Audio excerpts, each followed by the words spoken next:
इसको मनुष्य स्मृति का श्लोक अध्याय नंबर 8 का श्लोक नंबर 77। बहुत सी महिलाओं को विटनेस करने का राइट नहीं दिया गया मनुस्मृति के, उनकी बुद्धि की वजह से। मैं सिर्फ वेदों को और पुराणों को, अगर उनके आपके ऊपर कोई ऐतराज है तो वो बताए, वो मैं क्लियर कर सकता हूँ। लेकिन इस पे मैं मनुस्मृति को कुछ नहीं मानता। मैं सिर्फ वेद, पुराण, भगवत गीता, महाभारत, उपनिषद, बस इनको मानता हूँ। हेलो सर, कैसे हो सर? ठीक भैया, अच्छा वेलकम। कैसे? थैंक यू सर जी, बहुत बहुत बढ़िया सर। सर एक बार जो मुझे आपसे बात करनी थी, इनको बोलो जाए ना। एक बार जो आपने स्टार्टिंग में वो सर जी क्या बोलते हैं उसको, मनुष्य स्मृति का श्लोक अध्याय नंबर 8 का श्लोक नंबर 77 पेश किया था। एक बार फिर से पेश करें जी, इसको पढ़ के बताएं सर, इससे आप क्या समझ रहे हैं? मैं ये समझ रहा हूँ कि बहुत सी खवातीन, बहुत सी महिलाएं ऐसी हैं, but not many women even though pure, अगरचे वो ठीक हो, सती सावित्री हो, प्योर हो, because the understanding of women is not study. उसकी वजह बयान कर। हिंदी में समझाएं सर, मुझे इंग्लिश नहीं आता। हिंदी में ये है कि बहुत सी महिलाओं को विटनेस करने का राइट नहीं दिया गया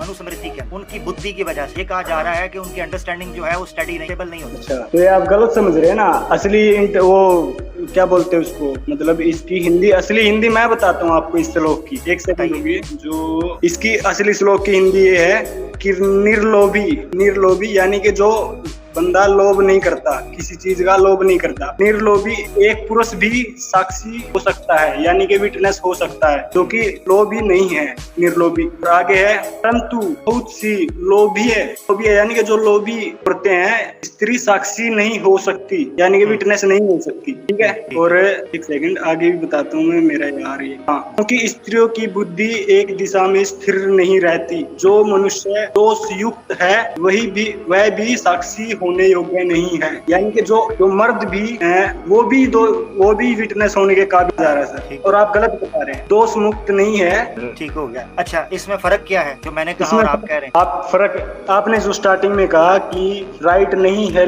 औरतों को। हाँ, तो ये जो महिलाएं हैं, आगे लिखा जो महिलाएं, उसको इसमें महिलाओं के लिए वर्ड क्या इस्तेमाल हुआ है? जो लोभी वर्ग, जो स्त्री लोभी है, एक सिंगल महिला की। अच्छा, यानी सिंगल जो शादीशुदा नहीं है, सिंगल है, मतलब सिंगल वो नहीं, सिंगल मतलब एक यानी एक औरत जो है उसकी विटनेस नहीं लिया जाएगा। एक वो औरत जो लोभी है, यानी कि जो लोभी को हिंदी में क्या बोलेंगे, जो लालची औरत, हाँ, उसकी गवाही नहीं मानी जाए, वो विटनेस नहीं हो सकती। लेकिन जो व्यक्ति निर्लोभी है, एक व्यक्ति, उसकी गवाही मानी जाए। असल ये नहीं है, उसमें जो लिखा है कि औरतों की बुद्धि अलग अलग दिशा में होती है, ये जो बात आपने लिखी है ना, यही इंग्लिश में है, because the understanding of women is not study. असल ये है, असल के इसमें हिंदी में भी और इसी तरीके से इंग्लिश में भी कैटेगोरिकली औरतों को ये कह दिया गया कि इनकी बुद्धि एक दिशा में नहीं होती। बात इमोशंस की नहीं हो रही है, बात अंडरस्टैंडिंग की हो रही है। और आगे पता है क्या इस्तेमाल हुआ है परमावीर? आगे इस्तेमाल हुआ है कि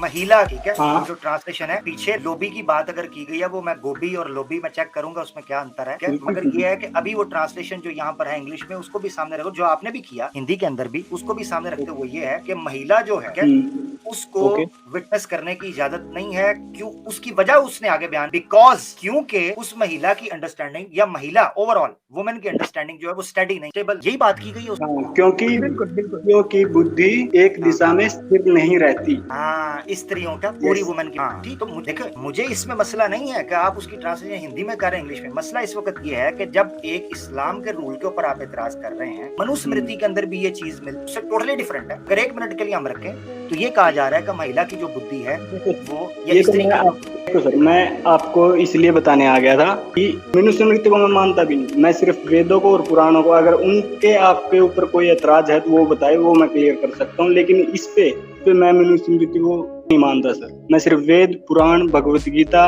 महाभारत, उपनिषद, बस इनको मानता हूँ सर। इनमें से अगर आप कोई रेफरेंस दें और अगर उन पे आपको डाउट हो तो मैं क्लियर करके दिखाऊं सर। हाँ भाई, आज रेफरेंस दे दीजिए आप। इसका तो भड़ा पड़ा है मुफ्ती साहब। इसका चलिए एक ही दे डालता हूँ मैं भाई साहब को, हमारे पुराना को मानते बोलो, वेदों का दीजिए सर। अभी सिर्फ मेरे पास वेद रखे हैं। आप बोले ना पुराना, महाभारत, वेद में मानता हूँ। पुराण नहीं सर, पुराण अभी मेरे पास, मैं मानता हूँ पर पुराण है नहीं अभी मेरे पास। मेरे पास बाद में है, आप क्रॉस चेक कर लीजिए, रेफरेंस तो दे डालता हूँ मैं आपको, ठीक है? अभी तो आप बता दोगे मैं चला जाऊंगा, उसका फायदा नहीं है ना फिर। आप करना चाहिए फिर आपको, आप बोलिए। इसको वेद में ऐसे करते हैं, ये बात आगे बढ़ेगी। ब्रह्मवीर, आपसे अच्छा लगा बात करके, आप आए और आपने उसका ट्रांसलेशन भी किया। मुझे लग रहा है फर्स्ट टाइम आया मेरे पास, पहले तो नहीं आया ना? जी सर, नहीं सर, फर्स्ट टाइम। क्यों ना हम अगले हफ्ते आपके साथ बैठे कुछ वेदा से निकालेंगे, क्योंकि अभी देखिए 5 घंटे हो गए, 5 घंटे से ऊपर हो गए, और हजरत भी जाने वाले हैं, मुफ्ती साहब। जैसे आमिर भाई उनको जाते जाते एक रेफरेंस देकर ही जाते हैं, वो शायद होमवर्क कर लेंगे, नेक्स्ट टाइम आएंगे तो वेद के ऊपर बात करेंगे हम। बिल्कुल, आप कोई रेफरेंस दीजिए, 3, 4, 2 जितना भी देना, मैं अगली बार जुड़ूंगा तो आपको जवाब जरूर दूंगा। जबरदस्त, धन्यवाद। एक ही रेफरेंस देता हूँ, आप क्रॉस चेक कर लीजिए। गरुड़ा पुराना है, book number 1, chapter number 109, verse number 29 to 32। Verse number इसमें लिखा है कि वर्स नंबर 29 to 32। इसमें लिखा है कि women are softened by being beaten, they do not deserve gentle handling. Okay, Hindi में ये है कि औरत को मारकर ही सुधारा जा सकता है, उनको अच्छी तरीके से बात अगर समझाए तो समझ में नहीं आती, जब तक पिटाई नहीं हुई उनकी बुद्धि समझ में नहीं आती उनको कुछ, ठीक है सर, वो ठीक नहीं होंगे। ओके, नंबर 1 रेफरेंस ये लिख लिया मैंने सर।